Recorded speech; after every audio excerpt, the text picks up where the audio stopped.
¿Qué tal? Buenas tardes, compañeras, compañeros, a todos quienes están aquí presentes y a quienes nos acompañan de forma virtual. Les damos la bienvenida en esta nueva sesión del Diplomado Humanista para el segundo piso de la Cuarta Transformación. El día de hoy, como ya lo habíamos manejado en redes sociales, habíamos mandado incluso en Telegram el mensaje que se iba a tratar un tema importantísimo, el tema de la democracia, pero la democracia más allá de lo político, para no resumirla o reducirla, mejor dicho, a una cuestión solamente electorera, a una situación meramente política y de la misma forma reducido a las urnas. Para desarrollar el tema, el día de hoy nos estará acompañando el compañero y amigo Bernardo Cortés. Él es Bernardo Cortés Márquez, doctor en filosofía por la Universidad Nacional Autónoma de México. Obtuvo el Premio Nacional de Tesis de Filosofía 2020 de la Asociación Filosófica de México por su tesis doctoral El mesianismo como paradigma de lo político. Ha realizado trabajos de investigación en torno a la ética y la filosofía política contemporánea, especialmente en el tema del liderazgo popular. Se ha formado en la corriente de la filosofía de la liberación de Enrique Dussel y ha sido miembro de la Asociación de Filosofía de la Liberación y del proyecto Heteronomías de Justicia de la UNAM, dirigidos por la doctora Silvana Rabinovich, profesor de Teoría Política del posgrado de Políticas Públicas e Interculturalidad del Instituto Rosario Castellanos de la Ciudad de México. Actualmente es formador político del Instituto Nacional de Formación Política de Morena y bueno, le agrego a ello que un buen compañero y amigo. Le damos la bienvenida al doctor. Muchas gracias, compañeras, compañeros. Pues un gusto estar con ustedes aquí en este recinto. Y bueno, también un gusto estar aquí en este diplomado humanista para el segundo piso de la Cuarta Transformación. Y bueno, que es parte del programa La Tribuna Popular en la Cuarta Transformación del Instituto Nacional de Formación Política. Pues es un gusto, como ya lo decía, estar con todas y todos ustedes para esta sesión que se denomina democracia más allá de lo político y que justamente pues es un tema curioso, es un tema muy importante porque contiene dos elementos fundamentales, pues a saber la cuestión de la democracia más allá de lo político.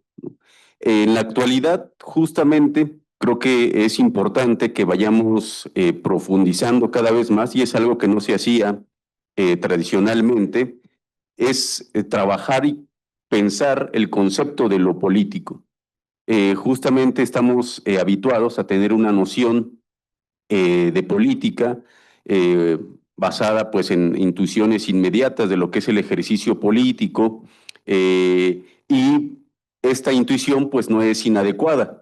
Sin embargo, pues tenemos todavía un ámbito importante que no hemos reflexionado solamente como sociedad, sino tampoco a nivel profesional de la política y también en el nivel teórico, que es justamente este concepto de lo político que a veces pues nos impide comprender cuál es la esencia de la política, cuál es el núcleo fundamental del ejercicio político, pues estamos habituados a pensar, como lo decía, lo político a través de la política.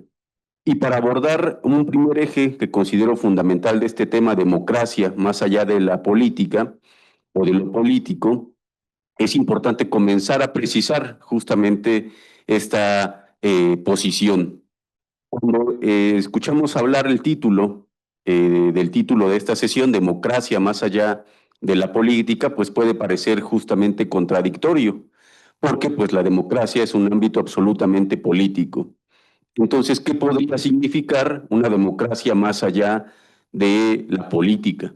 ¿Qué significa que haya una democracia más allá de la política? Y aún más, pues si es posible la constitución de una democracia más allá de la política. Y por ello es importante comenzar a precisar algunos términos en sentido conceptual, en sentido teórico, y el primero de ellos creo que vale la pena para toda persona que se dedique al ejercicio político en sus diferentes configuraciones, es el hecho de pensar lo político como distinto a la política. Y ahí vamos a hacer una distinción pues muy filosófica que me parece que es útil justamente para comprender con mayor amplitud lo político y la política. Hay algunos pensadores ya han insertado una precisión, una distinción de lo político y de la política. La política, pues, se referiría justamente al ámbito concreto del ejercicio de la política, ¿no? Es decir, el ámbito de las instituciones, del ejercicio del poder en todos sus niveles, que es el ámbito, el ejercicio concreto del ejercicio político, que es la política. Algunos, pues muy filosóficamente, han dicho que este es el ámbito óntico de la política, es decir, el ámbito de los entes concretos, de las cosas concretas de la política. Ese sería una parte, la más concreta de la política. Y por otro lado, tenemos el término de lo político, que estaría en una cierta distinción con la política. Lo político, a diferencia de la política, sería precisamente pues la esencia, el ser del ejercicio de lo político, no ya su ejercicio concreto, sino su significado como tal.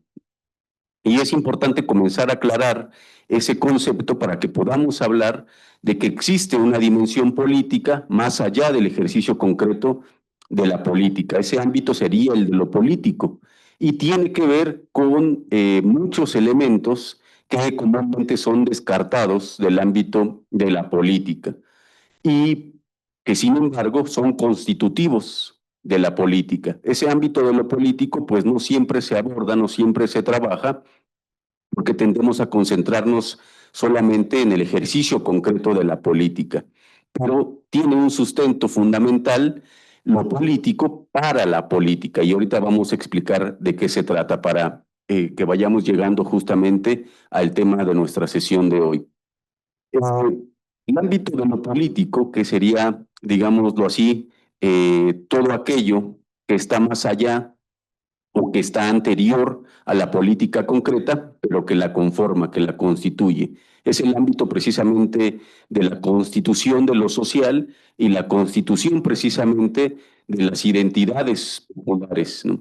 Para un proceso de transformación, me imagino que la mayoría de ustedes tiene claro que precisamente un punto fuerte de construcción de lo político antes del ejercicio de la política concreta, ¿no? Todo lo que conocemos como la construcción del movimiento y de la lucha popular, de la lucha social, pues que antecedió justamente al momento de nuestra inserción como movimiento en la política como tal, ¿no?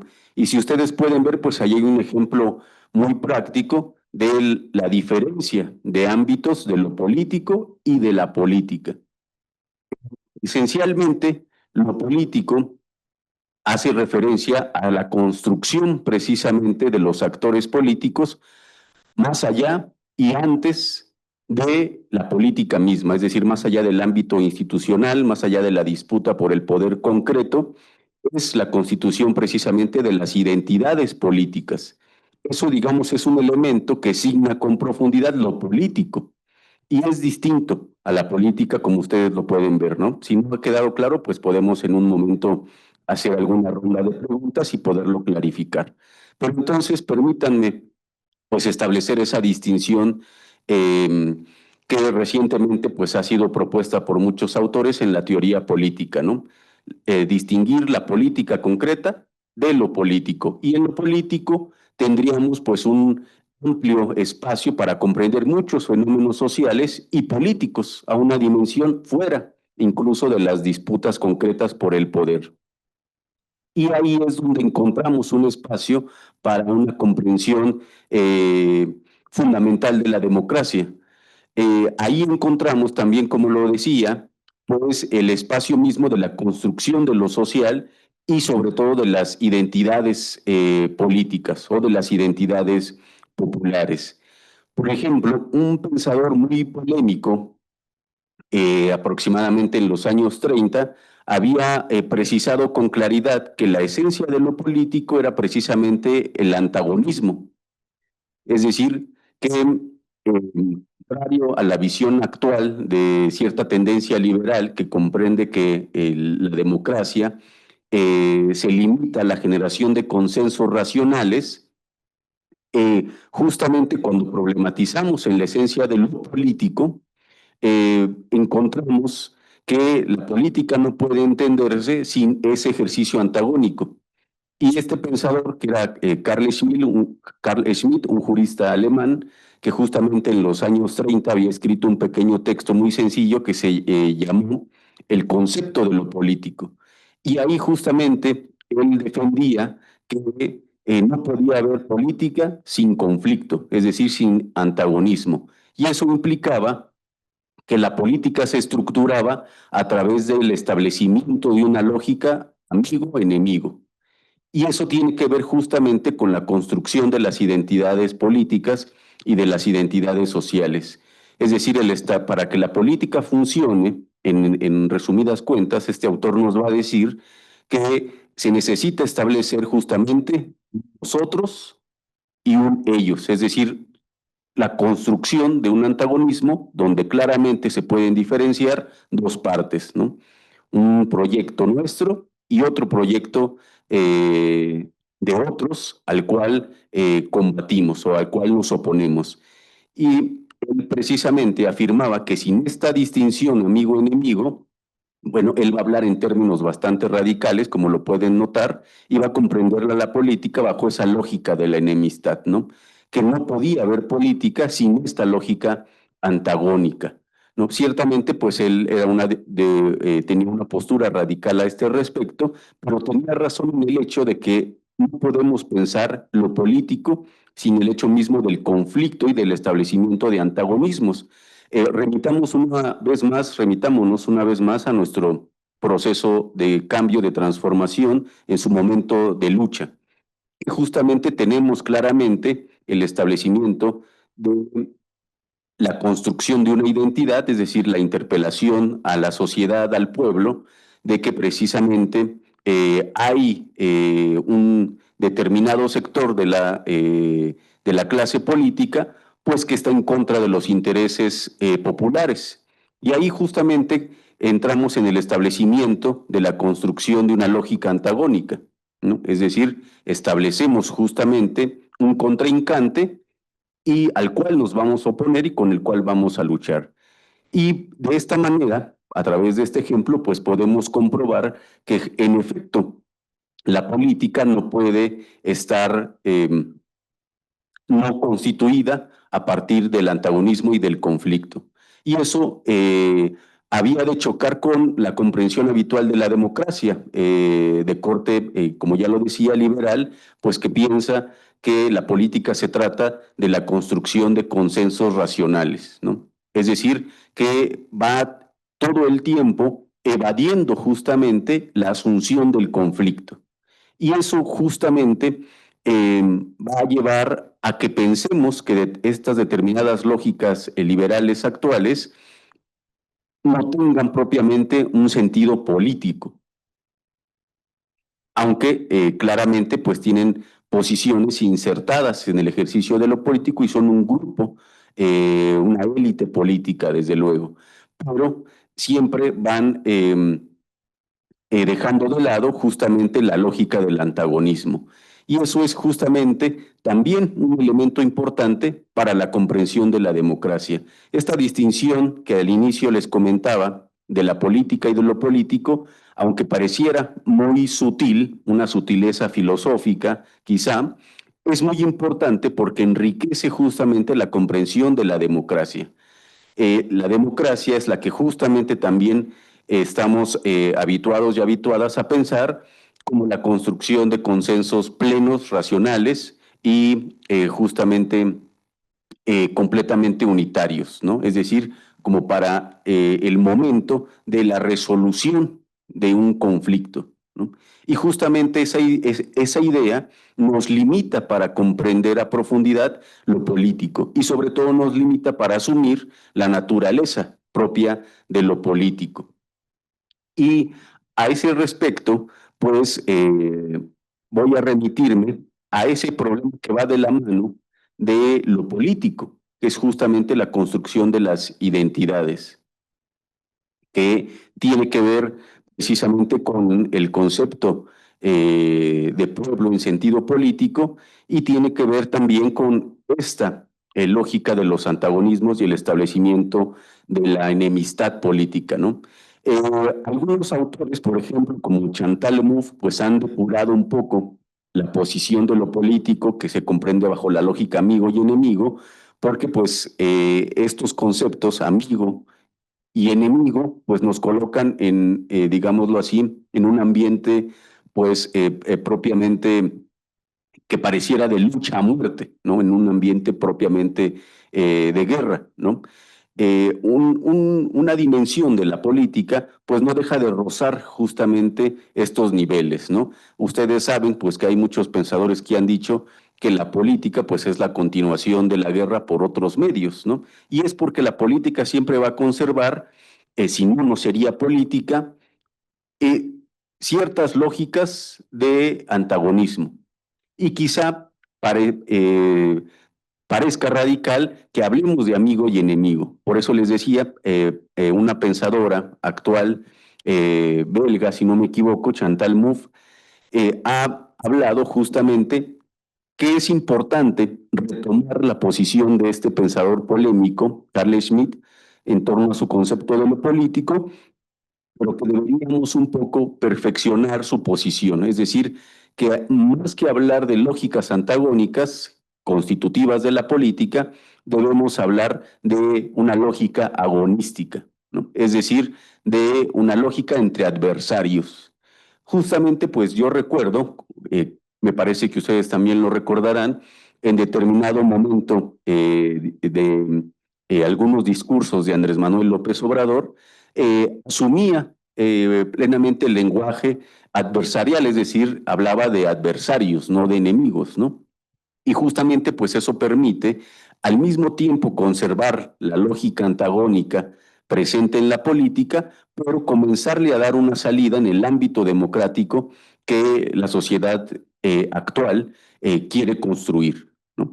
Y eso es sumamente enriquecedor porque estamos ante la construcción de un ejercicio político al mismo tiempo democrático, pero que también asume, sobre todo en un proceso de transformación del cual no podía quedar exento, asumir el antagonismo político, sin el cual pues no habría propiamente política, ¿no? Y bueno, para ir como dando fin a este primer punto, eh, comúnmente hay posiciones que piensan que la política es justamente la resolución a muchos tipos de problemas, es decir, como si lo antagónico fuera el problema y la política fuera una solución. Y justamente, pues lo que tenemos que hacer es comenzar a acercar a la política con su propio núcleo fundamental, que es el establecimiento de antagonismos. Y que debemos buscar, es el reto justamente de la política actual, buscar las salidas adecuadas, democráticas, justamente para abordar estos antagonismos, es decir, el conflicto. Eh, por ejemplo, las lógicas que consideran que el consenso es lo que define el ejercicio democrático, es decir, que las posiciones encontradas o en posición diferente logren a tener una unidad.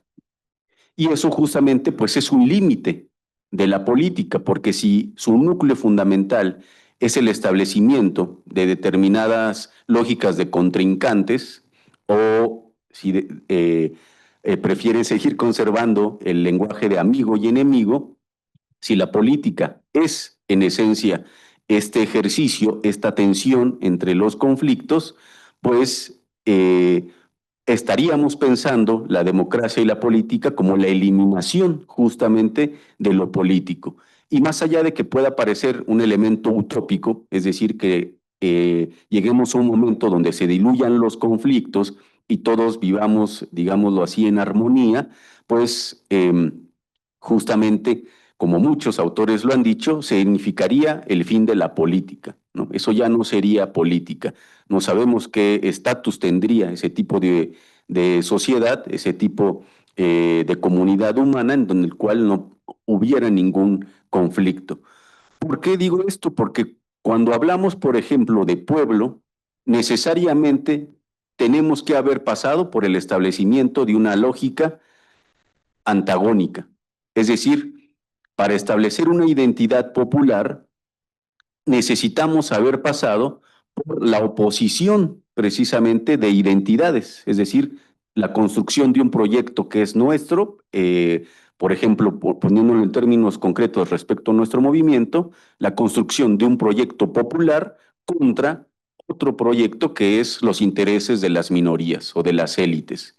En ese sentido, ya hemos establecido dos identidades que están, una ya existente y una que se construye a través del movimiento que interpela a la sociedad para ganar adeptos y hacerla consciente justamente de sus intereses y de que hay una vía alternativa. Y eso justamente es la lógica, un nivel de la lógica antagónica.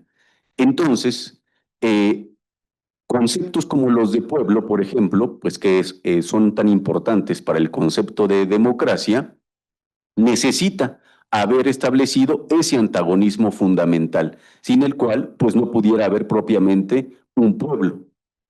El concepto de pueblo pues se comprende precisamente de manera vaga como esa unidad, la unificación donde todos estamos adscritos.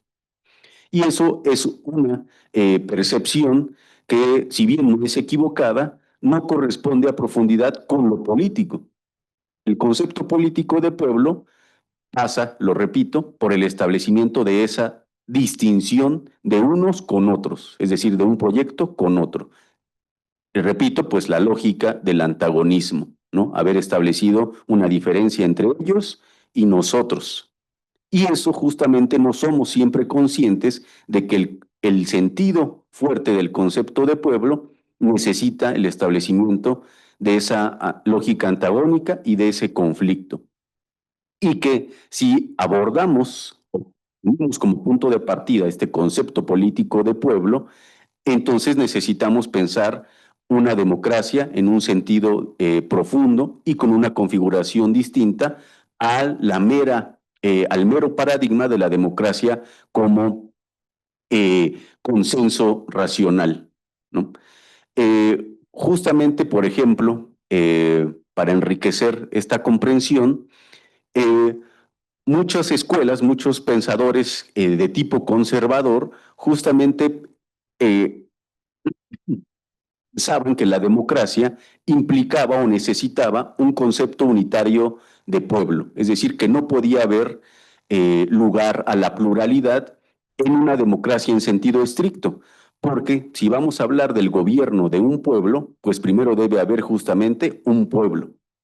Y esa es la concepción justamente a través de la cual se considera que un pueblo con como un todo unificado sería propiamente el garante de una democracia en sentido estricto. Pero bueno, eso sabemos las derivaciones a la que nos lleva justamente esta posición, que son de corte pues un tanto reaccionarias y un tanto fascistas, ¿no? Porque comienza a trabajar determinado esencialismo del pueblo. Entonces, estamos ante un problema y un reto de la política actual y de la comprensión de la política en el que al mismo tiempo tenemos que asumir el conflicto, la lógica del adversario, de los adversarios, donde al mismo tiempo es necesario construir un nosotros y un concepto de pueblo, pero que sin embargo tenga una apertura democrática en el sentido de estar abiertos a la pluralidad, ¿no? Y eso es justamente el reto actual, en los que en determinados momentos de las construcciones políticas siempre se reclama de alguna manera un cierre, es decir, que haya un cierre por parte de los movimientos, por parte de los procesos, sobre todo cuando estos logran alcanzar el poder y han constituido una hegemonía como tal.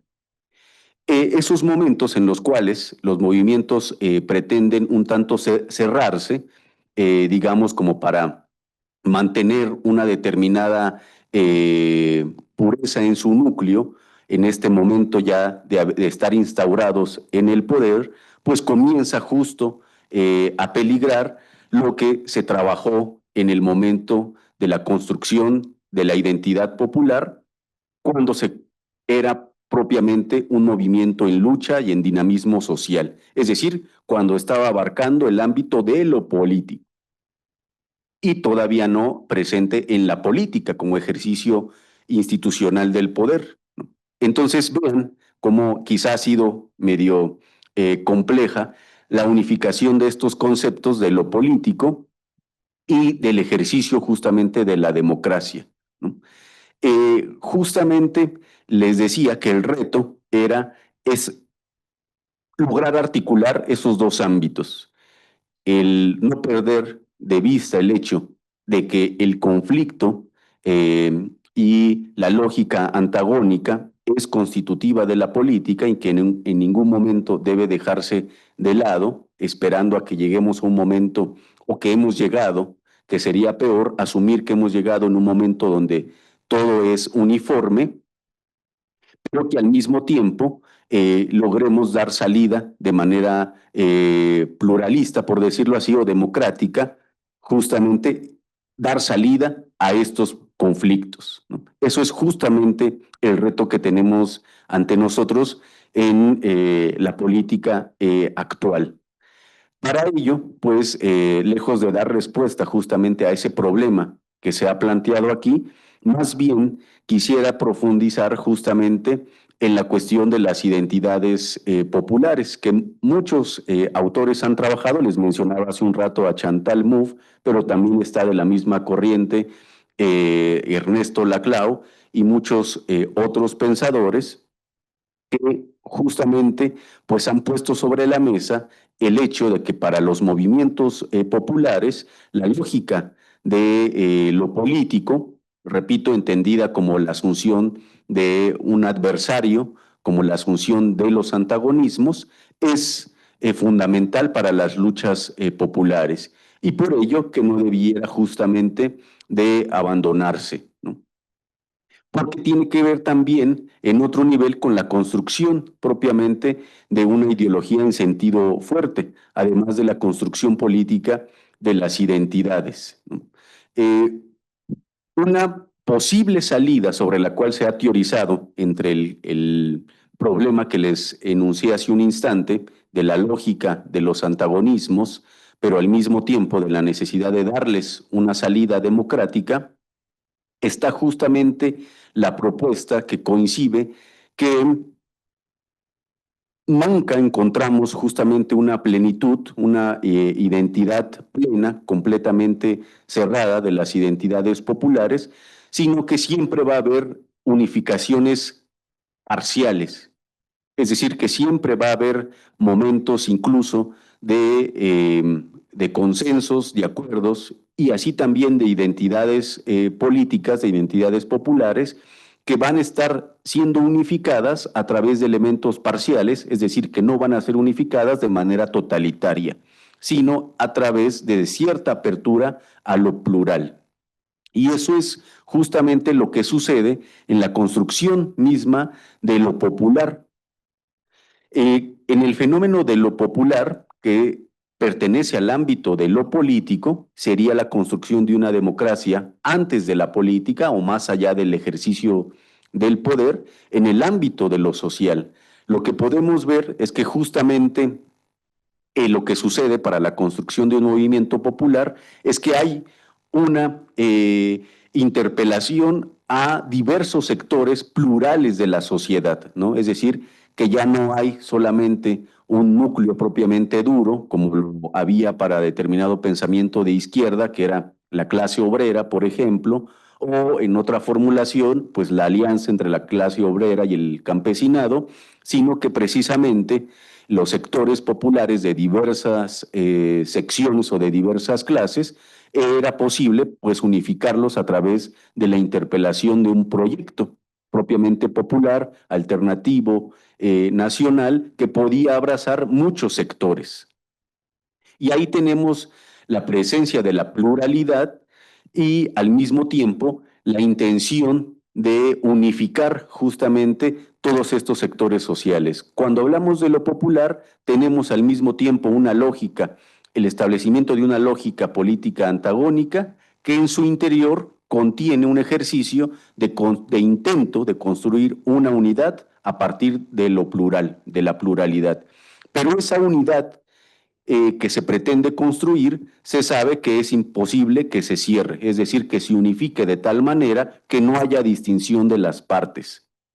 Ese, por ejemplo, es una idea que también debiéramos abandonar para una comprensión plena y madura de la política, que es el hecho de que tanto los acuerdos, tanto como las identidades populares, nunca van a poder cerrarse, sobre todo si realmente están basadas en un ejercicio democrático. Y con ejercicio democrático no me refiero solamente al procedimiento justamente de la toma de decisiones, sino en la apertura, que es, digámoslo, algo más esencial, en la apertura a lo plural. Regresando al ejemplo que estábamos trabajando de la construcción de las identidades populares, podemos ver que, por ejemplo, en los procesos latinoamericanos y en el nuestro, que no es excepción, pues hay una interpelación justamente de un núcleo fundamental, que en este caso pues fue el de un liderazgo, el de Andrés Manuel López Obrador, y de un movimiento en conformación, una interpelación a la sociedad, y donde diversos sectores de la sociedad comienzan a unificarse justamente con ese liderazgo. Y lo que ocurre ahí, por ejemplo, es aquello que Ernesto Laclau llamaría el establecimiento de lógicas equivalenciales. Es decir, que comienza a haber determinado proceso de identificación de lo distinto, es decir, de diferentes sectores sociales que, siendo distintos, comienzan a unificarse a través de un elemento muy particular, ¿no? Que puede ser un proyecto, un partido o un liderazgo. Justamente el establecimiento del proyecto alternativo de nación de la Cuarta Transformación, pues podía tener la posibilidad, la capacidad, mejor dicho, de no solo de aglutinar a diferentes sectores, sino de poder establecer un punto de conjunción. Es decir, que muchos comenzaran a notar como equivalente muchas demandas, aunque no estuviera de manera literalmente expuesta la demanda de su sector, sino que precisamente comenzaban a encontrar un espacio de apertura para poder insertar su lucha o para poder ir construyendo las condiciones de posibilidad de su lucha misma. En este término que el politólogo Ernesto Laclau, politólogo y filósofo Ernesto Laclau, había de poner sobre la mesa en la teoría política para explicar el fenómeno de lo popular, que él como tal llamaba populismo, que era precisamente un término para él digno de nombrar los procesos de la construcción de los pueblos, ¿no? De las construcciones populares, no en el sentido justamente de quienes adoptan el término populismo para denigrar justamente las luchas populares y los gobiernos populares, ¿no? Él usaba justamente el término populismo para hablar de la manera en que se conforman justamente las identidades populares y que para él pueden ser de diversa índole, ¿no? Pueden ser, tener una tendencia de izquierda o, en los casos lamentables, pues virar un tanto a la derecha, porque la historia, por ejemplo, de las derechas en el mundo nos ha enseñado que en determinado momento pudieron trabajar las identidades populares, por ejemplo, ¿no?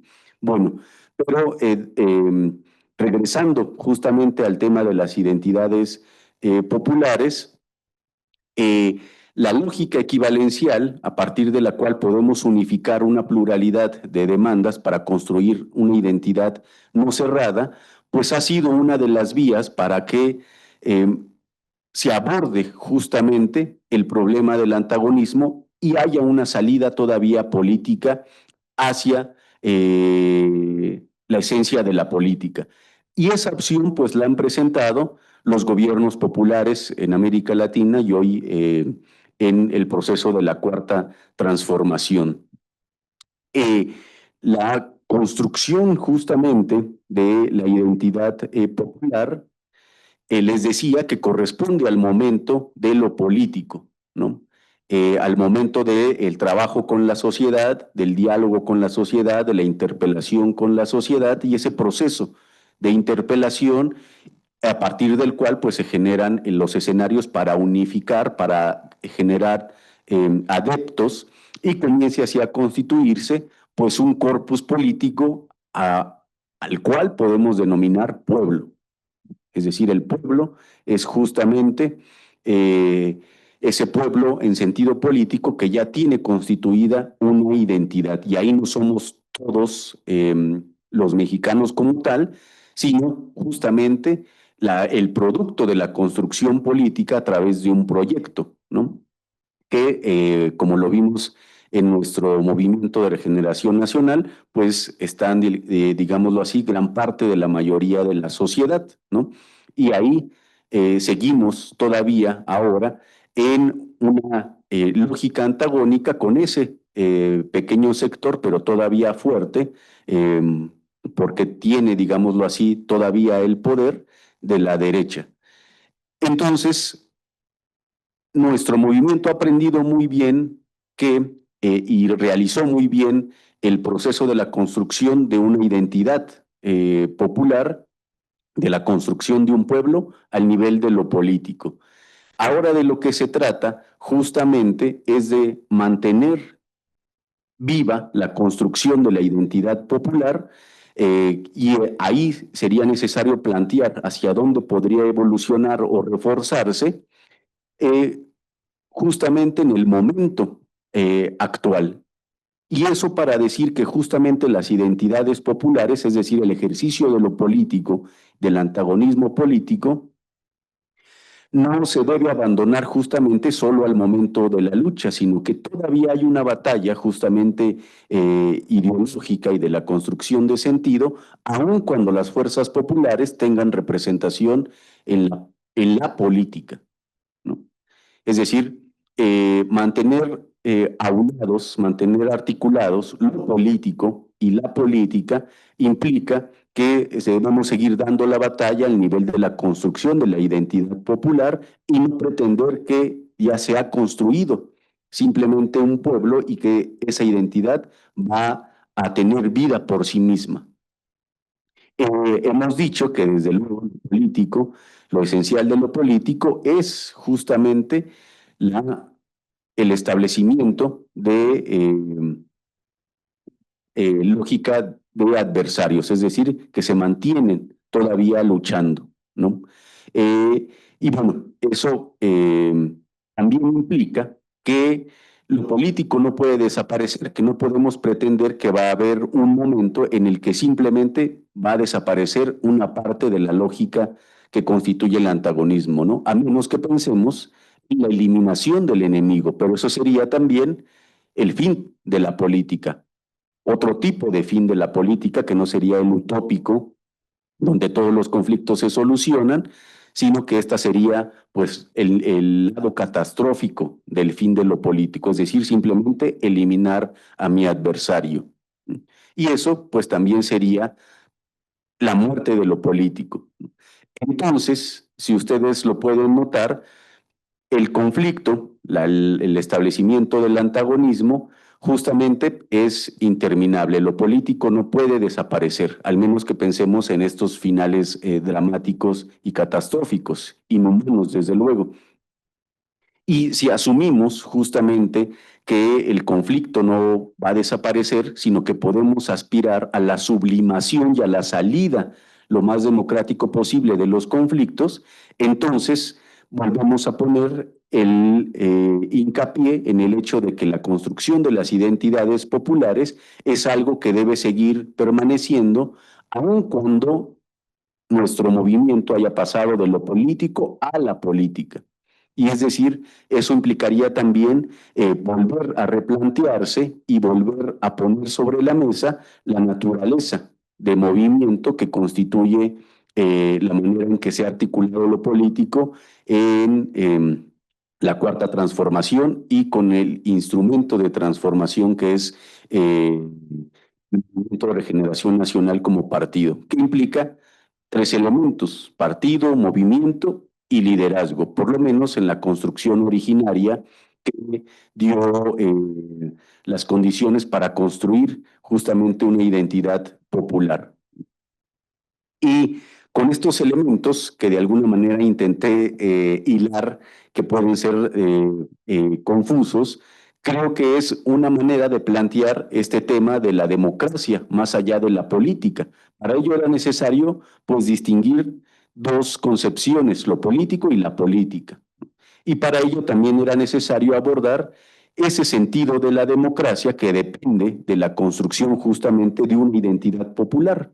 Democracia, pues ustedes lo saben, es gobierno del pueblo, ¿no? Y que en una de sus últimas movilizaciones, el entonces presidente, pues nos regalaba esta idea tan potente, esta idea fuerza, de que debemos construir precisamente un Kratos con pueblo, ¿no? Contrario al de la oligarquía, que pretende construir siempre, que ha pretendido construir siempre, pues un Kratos sin demos, ¿no? Y que ahí pone también sobre la mesa el hecho de enriquecer nuestra comprensión del concepto justamente de democracia, que depende totalmente, a mi parecer, de la construcción de una identidad popular, ¿no? Ya para ir, digamos, cerrando y poder generar de alguna manera un diálogo o una sesión de reflexión o de preguntas, si es que ha habido alguna duda o alguna imprecisión, el concepto de democracia, ya encaminado a plantearla más allá de la política, en primera instancia, en la actualidad ustedes han de saber que hay muchas tendencias que plantean una democracia participativa o, como lo ha dicho también el filósofo Boaventura de Sousa Santos, una democracia democratizante, ¿no? Que sería propiamente el espíritu de la democracia, una democracia participativa que no se limite justamente a la participación que da lugar a la representación política, ¿no? La democracia representativa. Ahí justamente hay un debate interesante porque muchos pues han planteado la articulación, entre ellos Boaventura de Sousa Santos, en su momento lo había hecho también Enrique Dussel de manera insistente, articular democracia participativa y democracia representativa. Y la cuestión que podría ser posible esa articulación de esa democracia más allá de lo político, para remitirnos al inicio de mi presentación, es el hecho de que nunca debemos obviar del ejercicio democrático, aún en las ideas más progresistas que ahora se plantean, como la democracia participativa, justamente, una vez más, la lógica de las identidades populares, ¿no?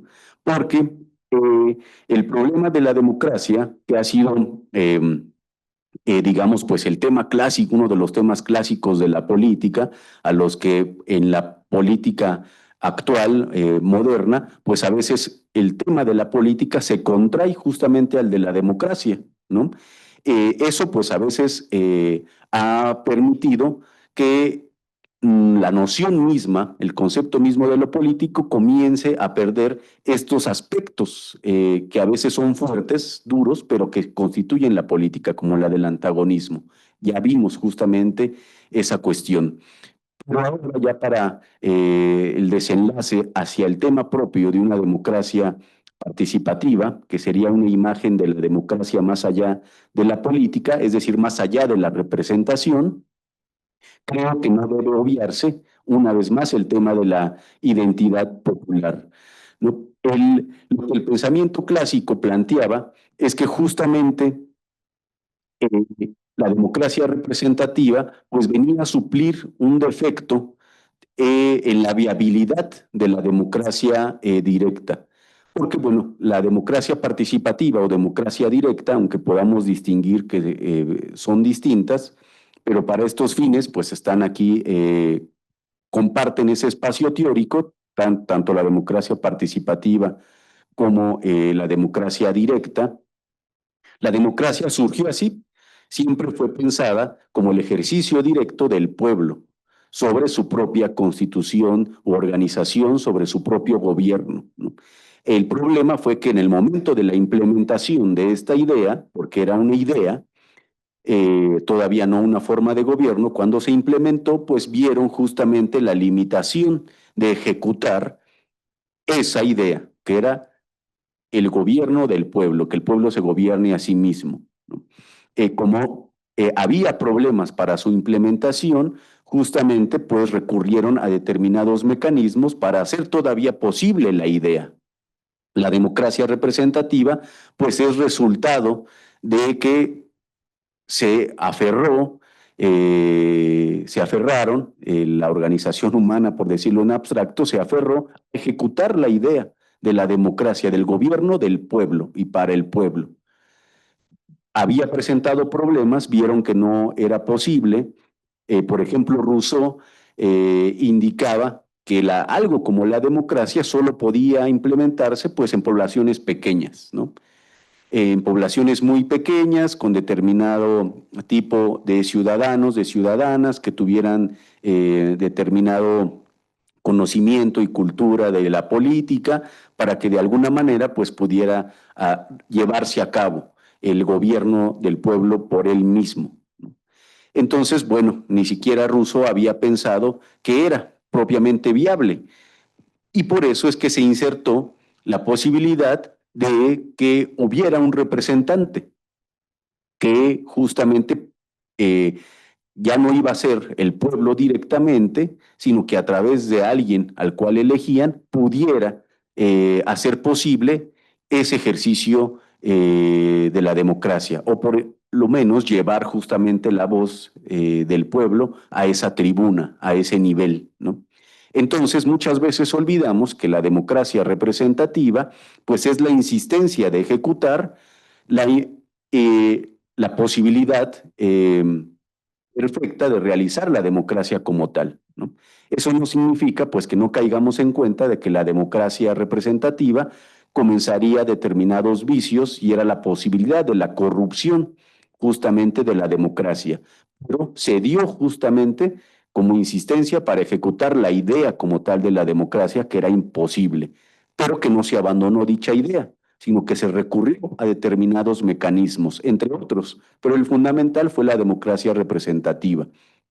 Y es muy importante justamente la democracia representativa, digamos, no estoy planteando esta posición para defenderla respecto a la democracia directa o a la democracia participativa, sino para enunciar justamente el problema y la necesidad de la construcción de las identidades populares, incluso en el nivel justo tanto de la política como de lo político, es decir, al nivel de lo social como en el nivel del ejercicio del poder institucional.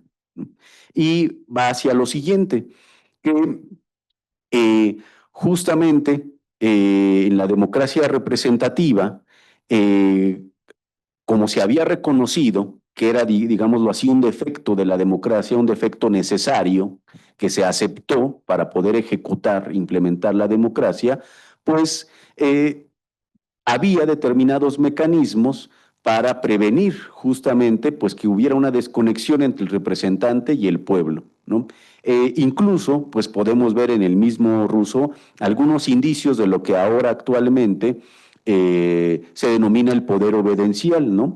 Que, bueno, lo plantearon como término los zapatistas, el neozapatismo, y también lo recuperó teóricamente Enrique Dussel, y el cual también habría de recuperar Andrés Manuel López Obrador para hablar de un tipo distinto de ejercicio del poder y de representación, ¿no?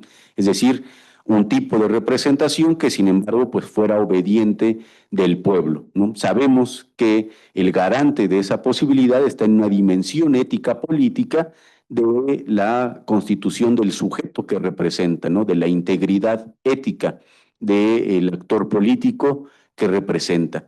Pero aparece justamente otro tema importante en la articulación entre democracia representativa y participativa, ¿no?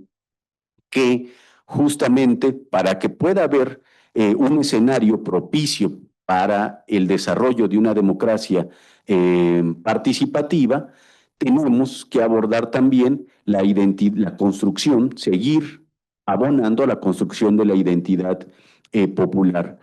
Y algo que nos ha mostrado, por ejemplo, las construcciones populares que han logrado tener representación política en el nivel de las instituciones, es que justamente la relación democrática entre el pueblo y su representante, pues no es una relación solamente unidireccional, es decir, no es solamente que el pueblo transmita su voluntad a su representante, es más complejo justamente el ejercicio, sino que también muchas veces el representante interpela a otro nivel de representación a la sociedad misma y comienza a generarse un ejercicio pues de potenciación democrática a otro nivel. Es decir, que también aparece otro problema que es el hecho de que el representante no puede establecer de manera pura una representación plena de sus representados, es decir, del pueblo, como si fuera solamente un vocero que únicamente transmite la voluntad de su pueblo o de sus electores, por ejemplo, sino que en la posición de la representación política también lo que ocurre muchas veces es que el representante representa intereses a otro nivel, es decir, representa los intereses populares a otro nivel que ya no, donde simplemente no se puede sostener de manera pura la relación de sus representantes de sus representados, perdón, y el representante. Y que también el ejercicio de la representación implica un espacio de cierta autonomía que a veces puede dar lugar a la posible desconexión entre el representante y el pueblo. Estos aspectos son, digámoslo así, naturales dentro de este dispositivo justamente de la democracia que es la representación popular, aun cuando establezcamos determinadas garantías ético-políticas como la del poder obedencial, justamente, o la garantía de que nuestro representante es un servidor popular, por ejemplo, porque el espacio de la representación justamente se da a otro nivel que el de la población misma. Es decir, hay por naturaleza una desconexión, no porque el representante haya olvidado simplemente al pueblo, sino porque la toma de decisiones justamente se comienza a dar a otro nivel. Y justamente lo que parece ser necesario es que siga existiendo la interpelación del representante y que siga habiendo un reporte justamente del representante al pueblo a otro nivel y que la construcción de la identidad popular también pase justamente por el nivel de la representación política. Eso implicaría justamente pues insertarnos en un ejercicio profundo de la comprensión de la política y de lo político, donde justamente la sociedad y el representante comienzan a tener una conexión de tal manera que puede el ciudadano o el pueblo como tal comprender el ejercicio de la política y el desarrollo de su voluntad popular al nivel justamente que muchas veces el pueblo no experimenta, que es el del representante, ¿no?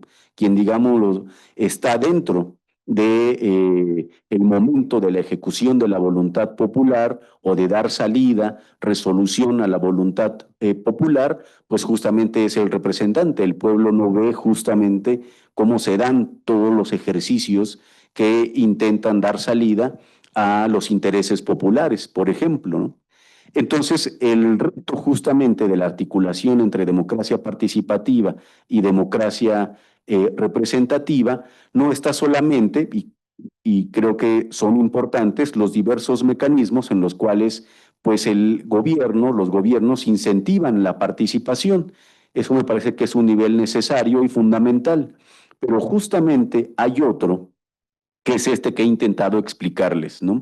El de la construcción justamente de otro nivel de la identidad popular, que depende justamente de mantener vivo y de generar nuevos espacios eh, de interpelación entre el pueblo y el representante a ese nivel, es decir, en el ejercicio del poder, una relación distinta de interpelación en esa dimensión, porque justamente lo que podemos teorizar al respecto es que el incentivar desde las instituciones la participación, la democracia participativa, eh, comienza a estar todavía dentro de los márgenes de la democracia representativa, es decir, que la democracia representativa comienza a desprender la participativa.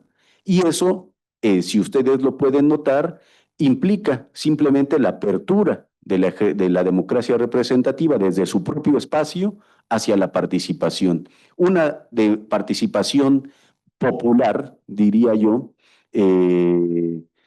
profunda, debe estar en el nivel justamente de la interpelación a la población directa, lo cual también pasa por la construcción de determinado nivel de la identidad popular. Es decir, que es algo que no se trabaja en el momento del movimiento cuando se quieren generar adeptos o donde se comienza a construir una masa electora, por ejemplo, sino que ese nivel de la construcción de la identidad política, cuando hemos pasado de lo político a los cargos de la política, es algo que todavía no hemos desarrollado, ¿no?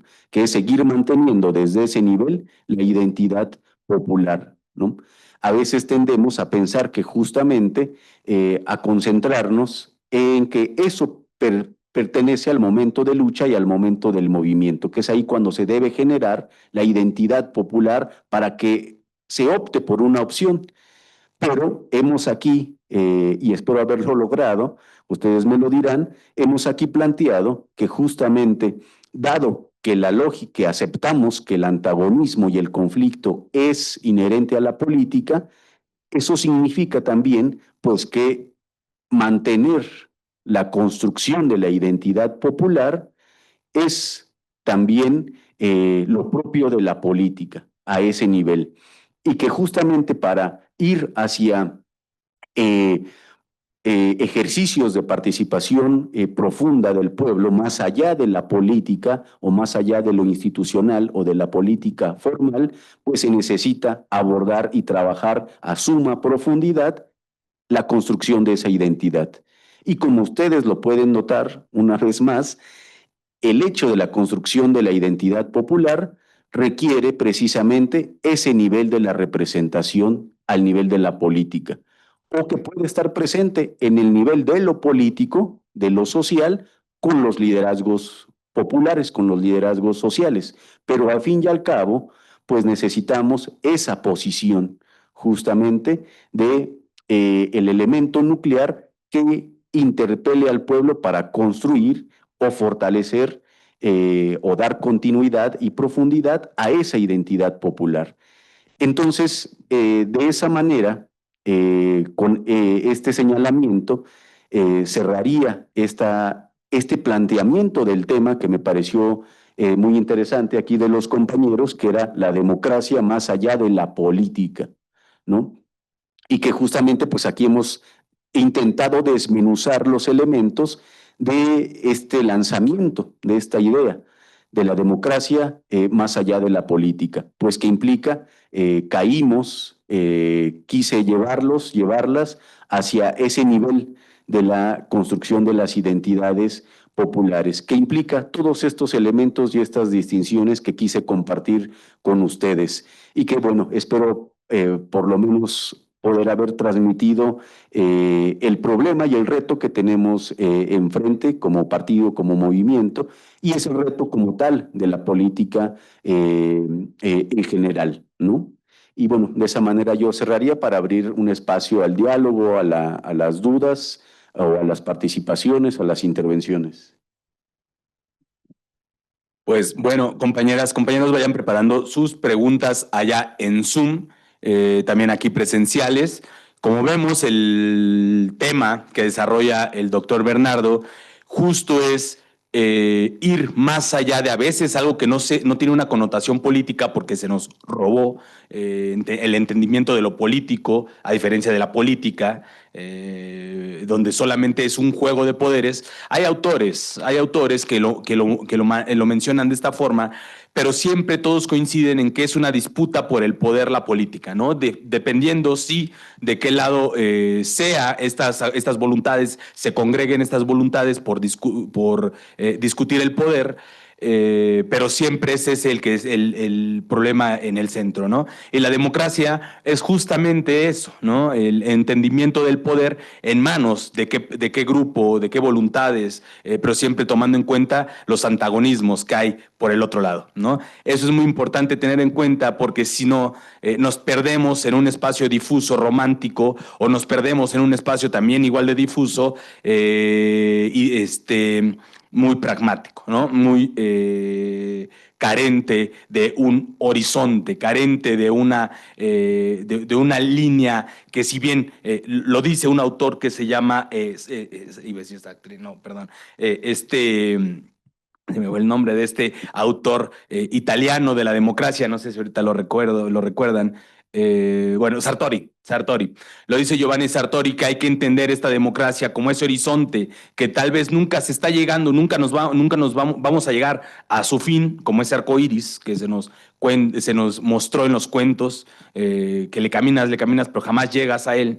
Lo mismo con la democracia, ¿no? Pero es un horizonte al cual cada vez nos acercamos más o nos distanciamos más del punto de partida, pero ese punto de partida siempre va a ser distante del pueblo, ¿no? En la democracia. Y entre más le camines hacia el horizonte democrático, más te acercas a esta visión de pueblo, a esta construcción de pueblo que magníficamente nos explicó el doctor Bernardo al inicio de la ponencia, ¿no?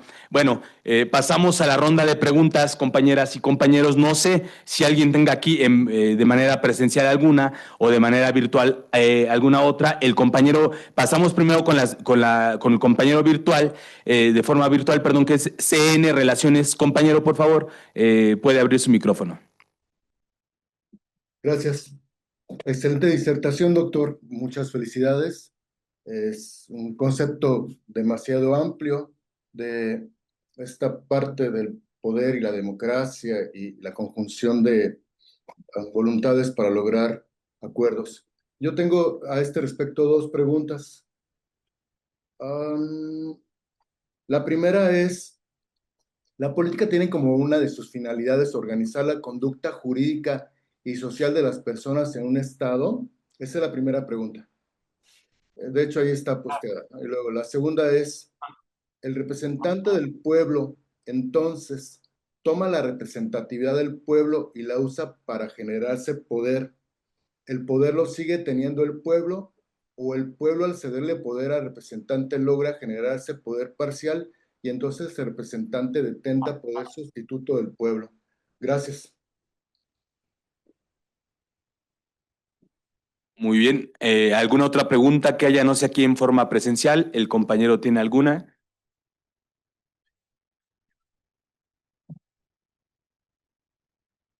Sí, buenas tardes, doctor Bernardo. La verdad, una ponencia muy buena, muy productiva.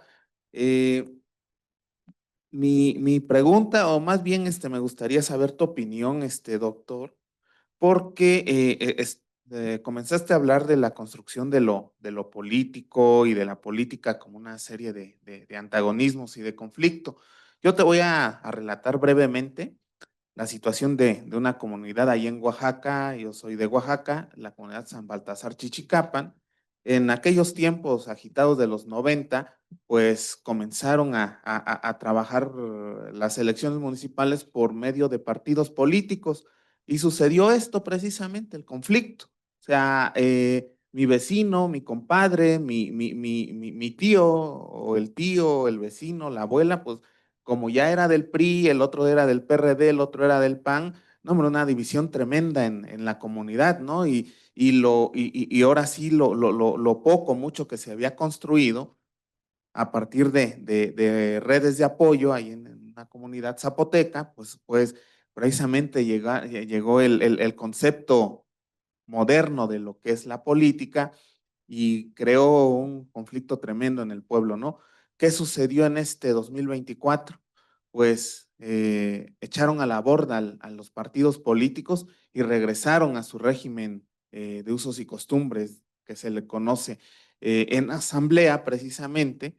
eh, Solicitaron ante el Instituto Estatal Electoral de que ya no más modernidad, ya no más conceptos occidentales y regresaron a su forma de vida, a no la disputa por el poder, sino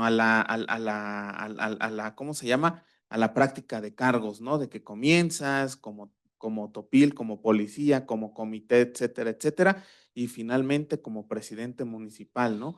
Entonces, para mí, y que esté retomado en los textos de Andrés Manuel, ¿cómo se llama? Por ahí un libro que se llama Viaje al México Profundo y se avienta un capítulo tremendo sobre Oaxaca y es lo mismo que se implementó a nivel nacional y es la misma política pública que lleva a cabo por parte del INPI, por parte de muchas instituciones, de gobierno de esta 4T, yo siento que se le está dando ese giro pues a lo que es el concepto de política y de lo político, ¿no? Y bien lo dice Andrés Manuel, estamos por encargos, no por cargos.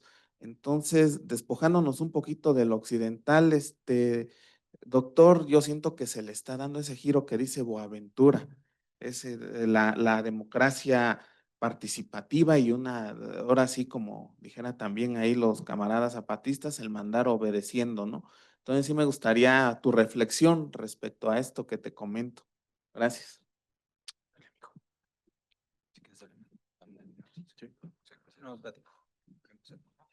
Buenas tardes, me llamo César Morales. Un gusto, doctor Bernardo.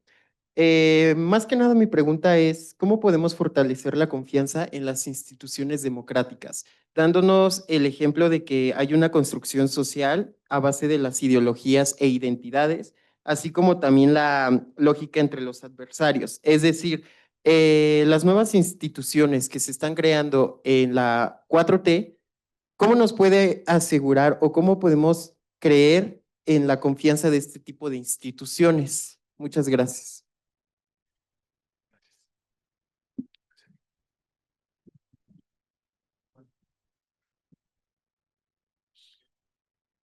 Bueno, gracias compañeros por sus preguntas, también a los compañeros que están de manera virtual.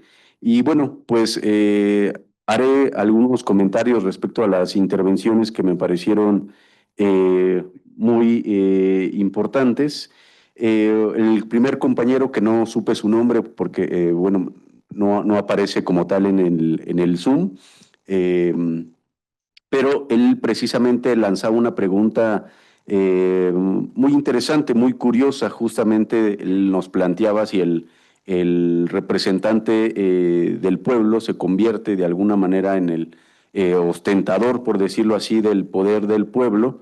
¿Qué pasa justamente con el poder del pueblo cuando se cede ese poder, como se dice comúnmente, ¿no? Cuando hay este ejercicio de representación, ¿no? Creo que eso da pauta que tenemos que pensar justamente el ejercicio de la representación y cómo se da el ejercicio de representación, ¿no? Obviamente en la política actual, de la cual pues la ciudadanía mucho tiempo estuvo desvinculada, pues era un ejercicio automático, ¿no? La gente votaba cada 6 años y de alguna manera, pues la gente no se inmiscuía en el ejercicio de la política, sino que delegaba justamente el poder, ¿no? Este concepto que también pues va de la mano de la representación política, el ejercicio delegado del poder, ¿no? Y que, bueno, nos hace plantearnos esta pregunta legítima del compañero, ¿no? Porque en ese ejercicio justamente lo que ocurre en apariencia, pues es la desactivación propiamente del poder del pueblo, ¿no? Al ceder a un representante, y lo vimos justamente en las sociedades actuales, sobre todo pues bajo eh, este, esta época neoliberal, perdón, lo que ocurre pues es justamente una desactivación política justamente de los pueblos, ¿no? Que digamos es algo de lo que provoca o de los vicios que puede traer la democracia representativa. Pero justamente eso implica también que del lado de la población haya, creo que debe estudiarse, debe reflexionarse aún todavía, pues el estatus como de activación política de la sociedad, ¿no?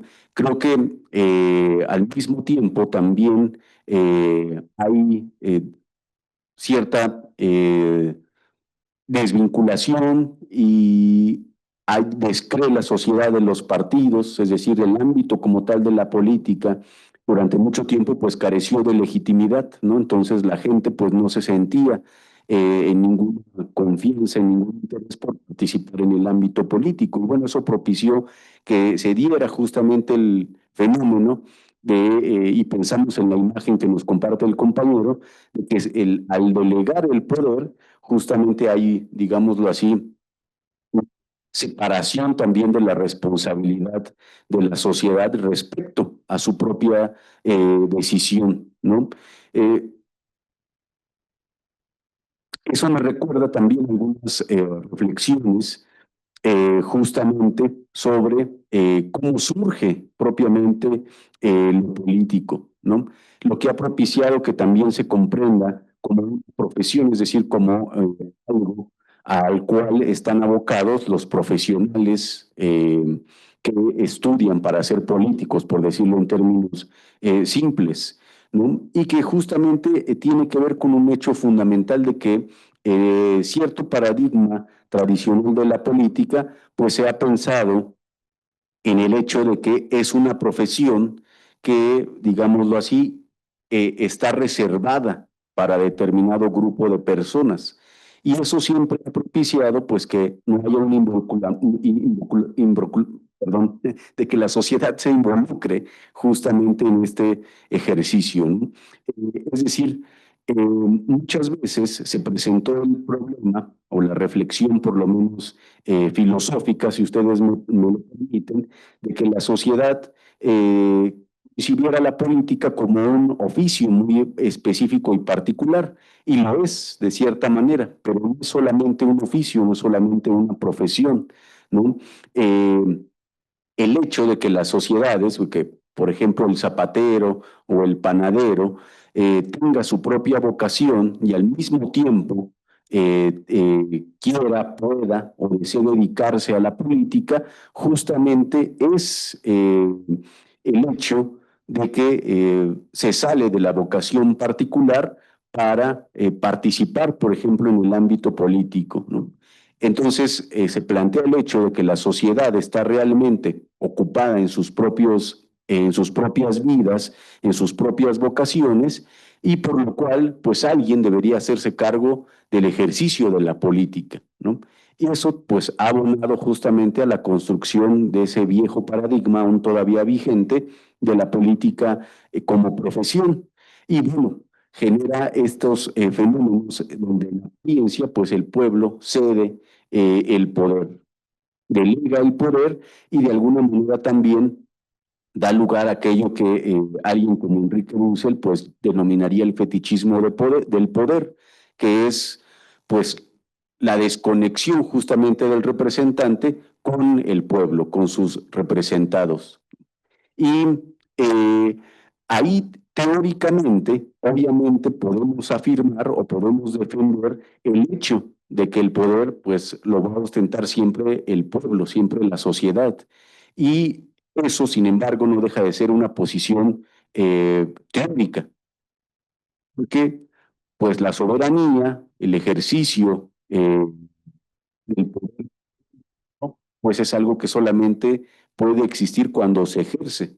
Es decir, si los pueblos no ejercen justamente o reclaman su poder, pues no tenemos como tal garantía de que el poder lo siga ostentando el pueblo, ¿no? O sea, lo dice nuestra Constitución, hay un artículo determinado en el que se habla de que el poder siempre lo tiene el pueblo y que el poder radica justamente en el pueblo y en nadie más.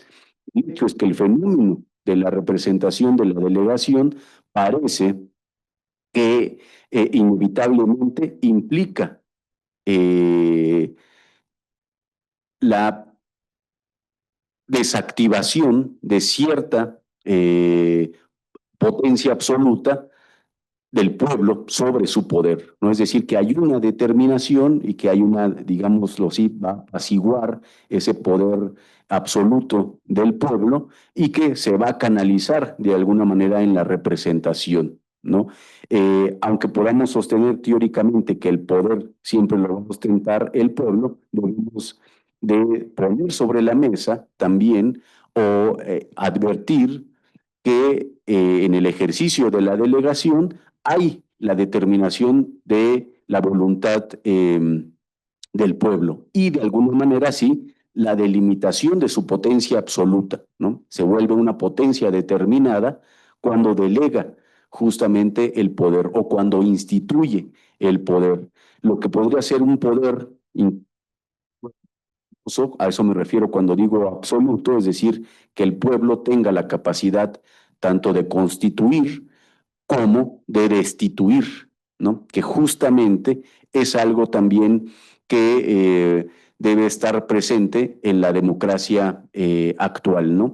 Todavía no llegamos justo a ese momento deseable donde el pueblo sea no solamente consciente, sino donde sea capaz de poder manejar sus dos potencias, ¿no? Al mismo tiempo que puede elegir un gobierno, que puede delegar su poder a alguien que representa sus intereses, pero que al mismo tiempo también conserve su poder destituyente, el poder de quitar el poder a quien se lo ha cedido si no le cumple, por ejemplo, ¿no? O si deja de representar sus intereses o si se corrompe.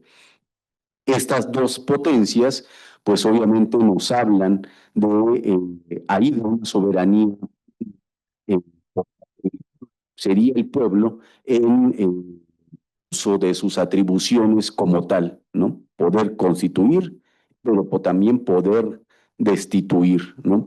El ejercicio de la potencia destituyente de los pueblos es algo, pues, que los pueblos no siempre están ejercitando, ¿no? Salvo en determinados momentos de rebelión o de discusión propiamente donde lo ejerce, ¿no? Pero justamente pues me parece algo importante del fenómeno de la presentación, la imagen que nos comenta eh,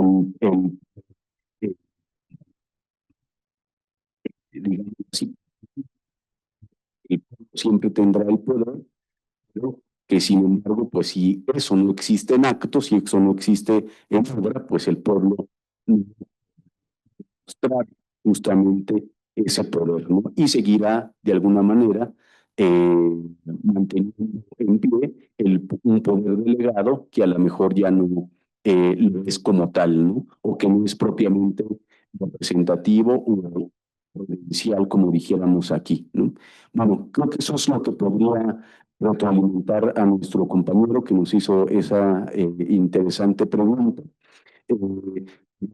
Si nos sobre la mesa de cómo podemos pensar, cómo pensamos el poder representativo, ¿no? Y que de alguna manera también nos arroja luces sobre cómo pensar de otra manera eso que en apariencia parece que es la entrega del pueblo de sus potencias a otra persona, ¿no? Y que pareciera la desactivación del poder mismo del pueblo, ¿no? Me parece que esa es una reflexión que todavía debemos profundizar también cambiar y profundizar mucho en otros tipos de la representación. Lo decíamos hace un momento, pues que el poder, la imagen, la idea del poder evidencial, pues también da mucho a colación, ¿no?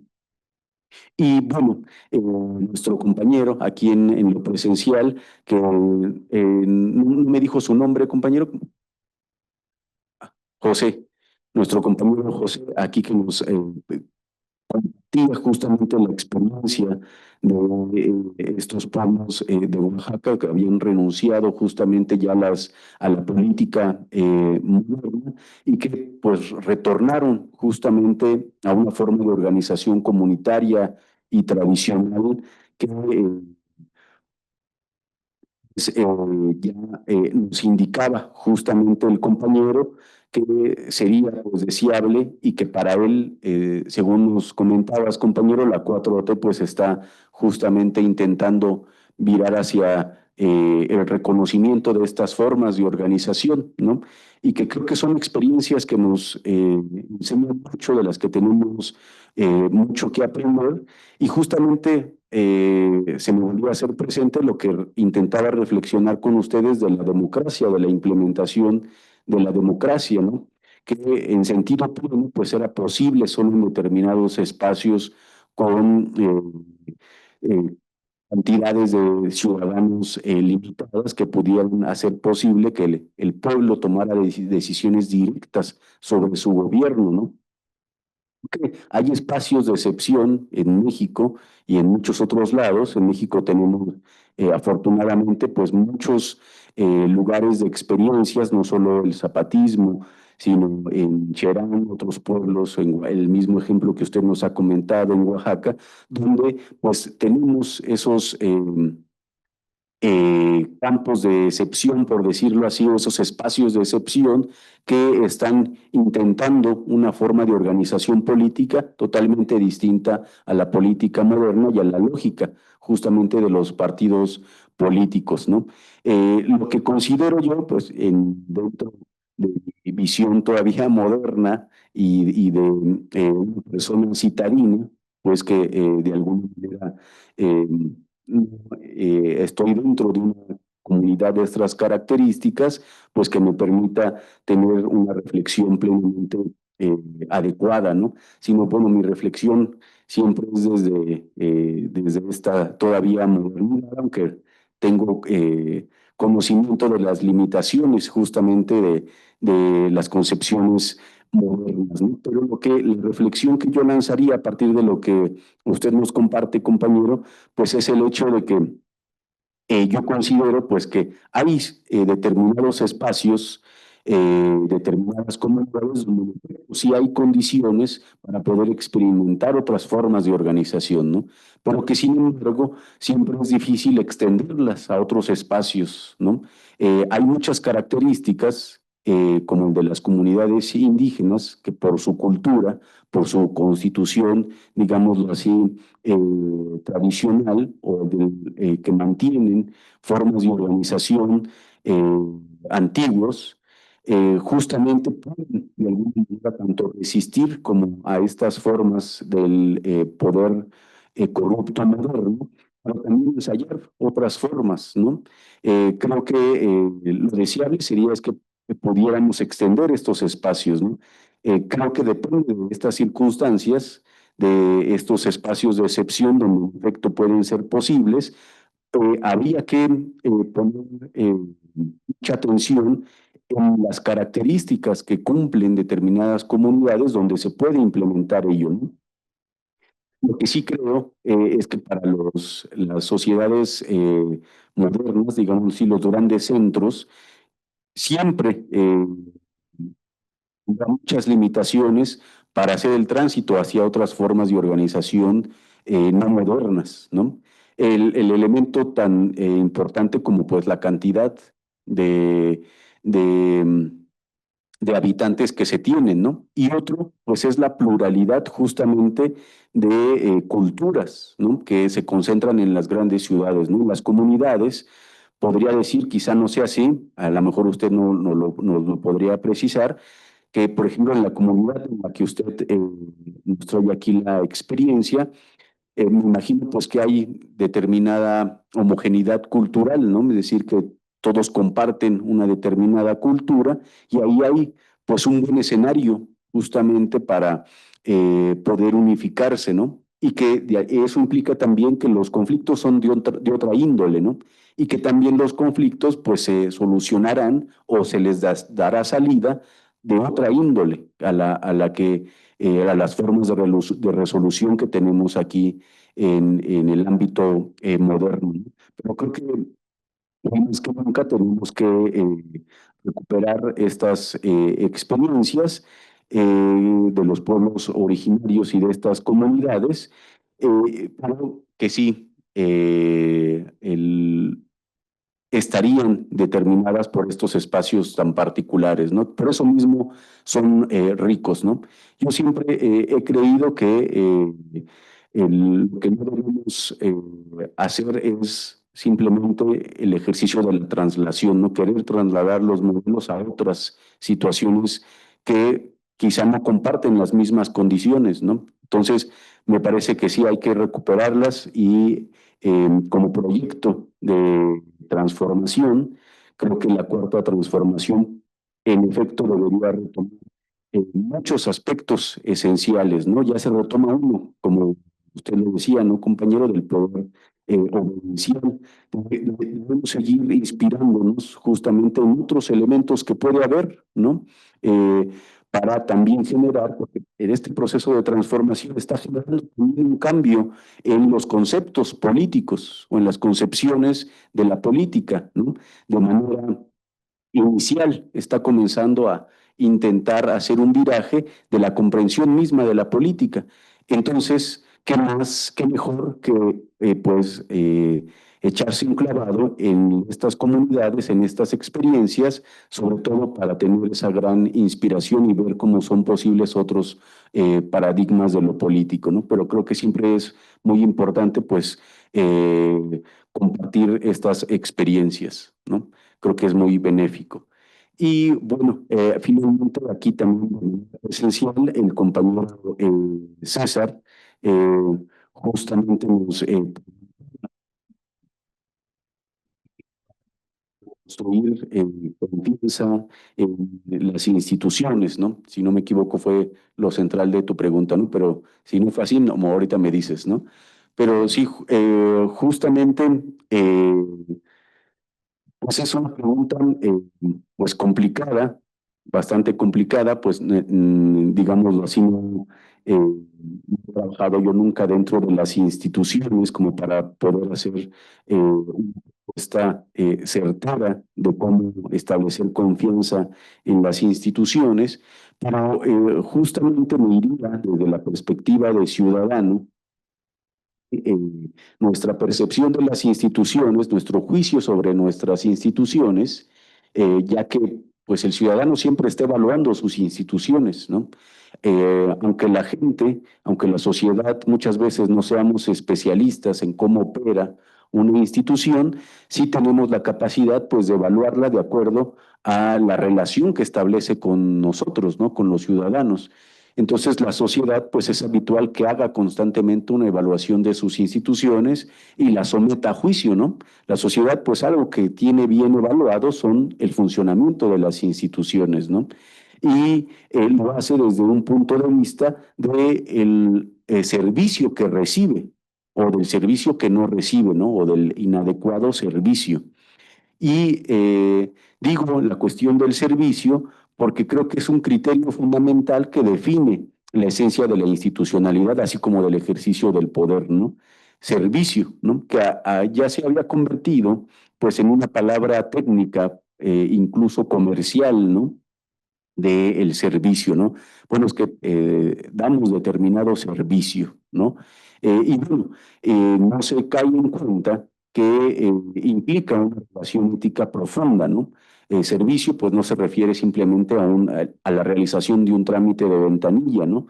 Pues en la institucionalidad del antiguo régimen burocratizada, justamente pues se entendía el servicio público como un ejercicio un trámite de ventanilla, ¿no?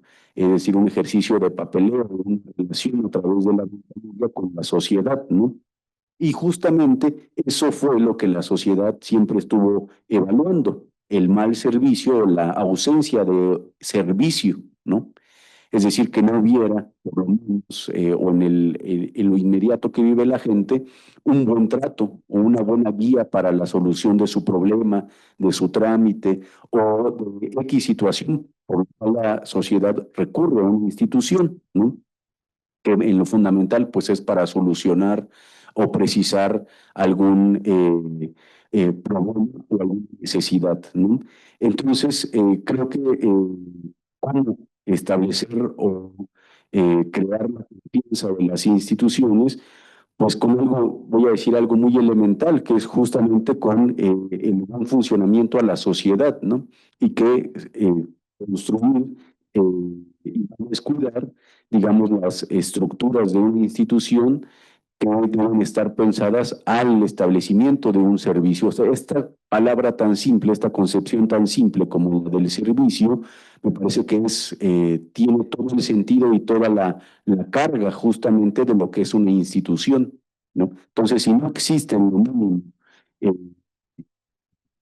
eh, el establecimiento de una relación servicial de servicio, justamente, no hay no solo confianza en las instituciones, sino no se concibe por la sociedad que una institución esté funcionando, ¿no? Porque esa es su naturaleza, servir, solucionar problemas, administrar determinados aspectos de las necesidades cotidianas de la gente, ¿no? Entonces, yo en ese sentido creo que más allá de buscar una gran respuesta, me iría a lo más sencillo, que es recuperar, restituir la esencia de servicio de las instituciones, ¿no? Y eso comienza desde aspectos más simples como del trato, ¿no? Eh, ¿qué estaba acostumbrada la sociedad cuando iba a realizar un trámite, alguna cuestión burocrática? Pues sabía que se iba a enfrentar pues a un maltrato, a un detenimiento, a algo que te iba a frenar o que seguramente te iban a poner alguna traba. Es decir, que te ibas a enfrentar a un castillo de trabas y de, ¿cómo se les llama?, de cosas que sortear para poder solucionar algún problema, ¿no? Entonces eso me parece que es básico, es un elemento básico en el que tienen que cambiar las instituciones. Me parece que la cuarta transformación pues hace hincapié muchísimo en ese cambio del restablecimiento de la relación con la sociedad como servidores populares plenamente, ¿no? Y que bueno, eso implica también generar un nuevo paradigma del servicio público, ¿no? Al final, pues la institución no puede ser servicial por sí misma, aunque tenga determinadas estructuras que faciliten un buen funcionamiento o un espacio de atención eh, a la sociedad. Como tal, pues depende del sujeto humano que está dentro de la institución, ¿no? Es decir, del servidor público, ¿no? Por ello, la insistencia en que la generación de un nuevo paradigma del servicio público como servicio popular, como una plena restitución de establecer una relación servicial hacia el pueblo es lo fundamental, ¿no?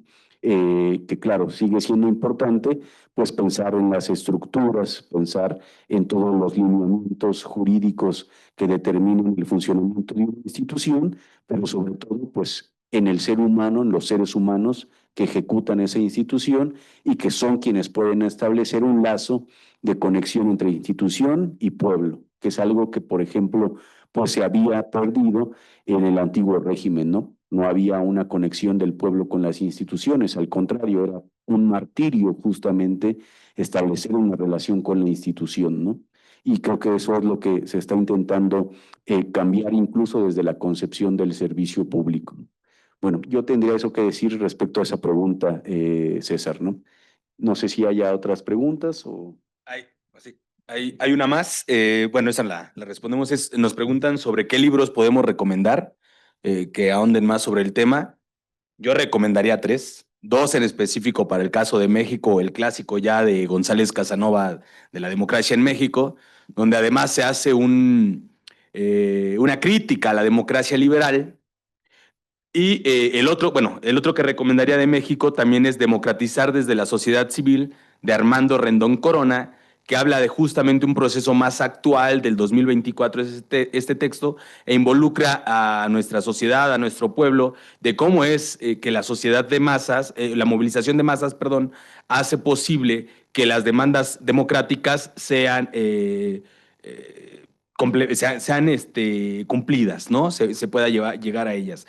Pero para poderlo contrarrestar o para poder entender justo a qué esta democracia liberal, a qué se refiere, yo recomendaría también a alguien que no disfruto mucho leerlo, pero bueno, hay que hacerlo a veces, a Alan Turing, ¿no? Este filósofo, a este sociólogo, perdón, francés, que él resalta el papel del individuo, pero nosotros vamos a poder contrarrestar ahí justamente esta democracia liberal, esta democracia individualista, que sí, Turing habla en este caso de los migrantes y cómo hay que injertarlos en la sociedad a la que llegan, en la cultura a la que llegan, pero siempre desde el individuo, ¿no? Desde el ente aislado.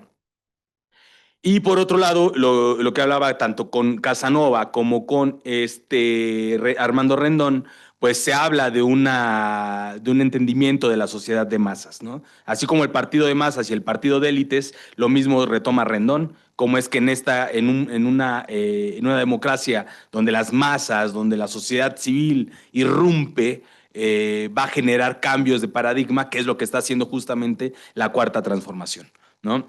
Yo recomendaría esos, compañero doctor Bernardo. Pues bueno, en ese sentido, recomendaría pues del mencionado en esta intervención, Boaventura de Sousa Santos, que justamente no recordaba el título preciso de ese texto y estaba aquí buscándolo en el teléfono, pero bueno, recomendaría un clásico quizá de Boaventura, que es Reinventar la democracia, reinventar el Estado, y que bueno, tiene muchos otros textos en torno a este planteamiento de la democracia democratizante, ¿no? Que sería como el indicador de la democracia participativa. Y bueno, por ahí podría haber otras lecturas, pero me parece que eso sería como algo de lo sugerente, cercano incluso en América Latina. Y bueno, ya aquí el Itzcoatl nos hizo ya algunas recomendaciones y quizá con esas. Pero si desean más, pues podemos compartirles Sí. a través de otros medios. De otros canales. Pues en ese caso sería todo, compañeras, compañeros. Estaríamos dando fin a la sesión del día de hoy. El próximo jueves nos veremos con una nueva sesión, continuando con este módulo número 2, que es el módulo dedicado específicamente al humanismo mexicano, que si bien todo el diplomado lleva esta tesitura, este es para explicar el humanismo mexicano desde nuestra cosmovisión, desde nuestras instituciones, desde nuestro propio desarrollo histórico.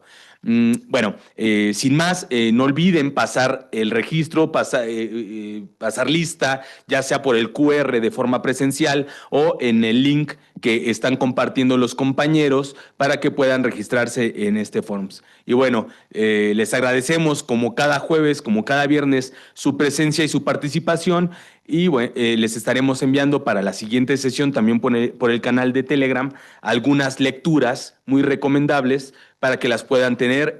Me comprometo también a que en estos días yo les hago llegar unas cuantas de estas, por lo menos la de González Casanova, se las hago llegar en el canal de Telegram para que la puedan descargar, ¿vale? Bueno, gracias compañeros, nos estaremos viendo el día jueves de la siguiente semana. Hasta luego. Gracias, compañeros.